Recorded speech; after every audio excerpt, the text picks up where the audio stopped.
সন্ধ্যাটা এর সাথে কাটলেও সকালটা কিন্তু ওই যে কুয়াশার সাথে কেটেছে। তারপর এই যে রান্নাবান্নার প্রস্তুতি।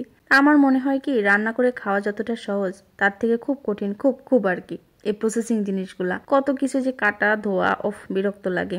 তো কাটাকাটি এই পর্যায়ে শেষ। তারপর চলে গেলাম রান্নার পর্যায়ে। যদিও টুকটাক কিছু কাজ আগে থেকেই করে রেখেছিলাম, মানে এই যে মাছটা আমি আগে থেকেই উঠিয়ে দিয়েছিলাম ভাজি করার জন্য। তো এই পর্যায়ে মাছ ভাজি মোটামুটি কমপ্লিট হয়ে গিয়েছে।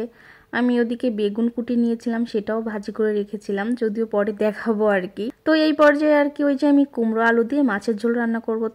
তো কুমড়োটা যে সাতলাই নিলাম ভালো করে। আজকে অনেকদিন পর একটা ব্লগ ভিডিও নিয়ে হাজির হলাম, এই জন্য এত বকবক করতেছি। আমার ন্যাচারালি এত বকবক করার স্বভাব না, মানে অযথা বকবক আমি পছন্দ করি না। কিন্তু বড় ভিডিও বানাতে গেলে অযথা বকবক করতেই হয়, তো উপায় নেই কোনো। তো এই পর্যায়ে আমার কুমড়ো দেওয়া হয়ে গেছে, মানে কুমড়োটা ভালো করে সাতলাই নিব, কারণ আমি মনে করি না সাতলাইলে কোনো তরকারি ভালোই লাগে না। এতক্ষণ কি নিয়ে বকবক করলাম জানেন? এই যে এখন দেখাবো সেইটা, এগুলা নিয়েই বকবক করলাম। তো আমি তেলের উপর ফোড়ন দিয়ে তারপর হচ্ছে একটু জিরা মশলাটা সাতলায় তারপর এটা দিলাম। রান্না করতে আমার খারাপ লাগে না, কিন্তু হয় কি, একদম অনেক সকালে উঠে রান্না করাটা এই শীতের দিনে আমার এত কষ্ট লাগে, কিন্তু কিছু করার নাই। তো ওদিকে ওটা রান্না করতেছিলাম আর এদিকে এই যে ডাল ভুনা করলাম। অনেকেই আমাকে বলে যে আগের দিন রাতে রান্না করে কেন রাখো না। তো আগের দিন রাতে রান্না করে রেখে পরের দিন সারাটা দিন খাওয়া আমার কাছে এতটাই বিরক্ত লাগে, কি বলবো, মানে আমি রান্নার কোনো স্বাদটাই পাই না।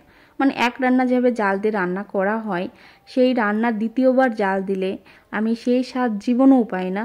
সো হতে পারে এটা আমার সমস্যা, আর আমার অ্যাসিডিটি প্রবলেমও হয়, কার কি হয় আমি জানি না, এই জন্য আমি আগে থেকে রান্না করে রাখতে পারি না। তো এই যে এই পর্যায়ে আমার ডাল বোনা হয়ে গেছে। আর এই যে আমার সেই বেগুন ভাজি, বেগুন খেতে আমার এত ভালো লাগে, 3 বেলা বেগুন হলেও সমস্যা নাই। তো রান্না করার পর এই দৃশ্যটা মনে হয় 8:45টার দিকের কথা। 8:45টার দিকে দেখলাম যে ভালোই রোদ উঠে গেছে আর কি, কুয়াশাটা কেটে গেছে। এদিকে এই যে আমার মাছের ঝোলও শেষ পর্যায়ে চলে এসেছে। মোটামুটি আমার সব কিছুই রান্না কমপ্লিট। এখন একটু গরম জল করব, কারণ সকালে এখনও কিছু খাইনি। তো ফ্রেশ হয়ে এই যে আর কি আদা দিয়ে গরম জল করলাম, সাথে একটু কালো জিরাও ছিল।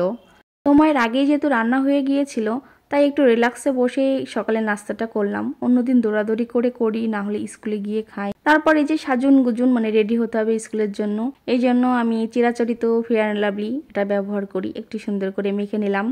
তবে ক্রিম মেখে আমি ফর্সা হইনি, আর এটা আমার ফিল্টার দেওয়াতে হয়তো বেশি পরিষ্কার লাগছে। আমি ভাই শ্যামা মানুষ, আর আমি যেমন তেমন থাকতে পছন্দ করি। এখন ফিল্টারে এমন আসলে আমি কি করতে পারি বলেন তো? সকালের মতো টাটা।